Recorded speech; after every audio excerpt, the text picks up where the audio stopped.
பெற்றோர்கள் நமது வீட்டின் சொத்து. ஆனால் சொத்து இல்லை என்றால் வீட்டில் அவர்களுக்கு இல்லை கெத்து.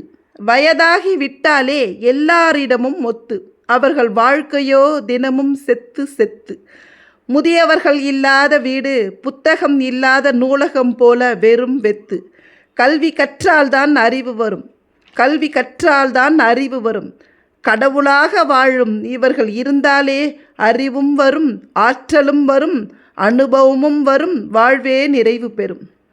தாய் பாசம் பின்னால் தாய் பாரமாக மாறியதேன்? இன்றைய இளமை நாளைய முதுமை என பாழ் மனம் அறியாததேன்? உலகுக்கு உயிர் தந்த உத்தமர்களை உலகுக்கு உயிர் தந்த உத்தமர்களை உறவுதான் உயிரென்று வாழும் பித்தர்களை உயிர் பிரித்து வெறும் உடலை முதியோர் இல்லம் அனுப்புவதேன்? காலம் மாறும், காட்சிகளும் மாறும், வயதாகும், முதுமையும் உனதாகும். முற்பகல் செய்யின் பிற்பகல் விளையும். அன்று உன்னை நெஞ்சோடு அள்ளிய தாயை நரகத்திற்கு தள்ளிய பேயே, இன்று நீ செய்தாய், நாளை நீ செய்யப்படுவாய். ஆஸ்தியை கொடுத்து அன்பை மட்டும் கேட்கும்.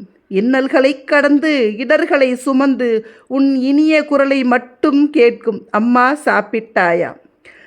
செத்த பிறகு சொர்க்கம் வேண்டாம், வாழும்போதே என் சொர்க்கம் என் கண்முன்னே என் தங்க மகனே. வல்லரசு நாடாக எங்கள் நாடு வரவேண்டும் என்பது ஆசை.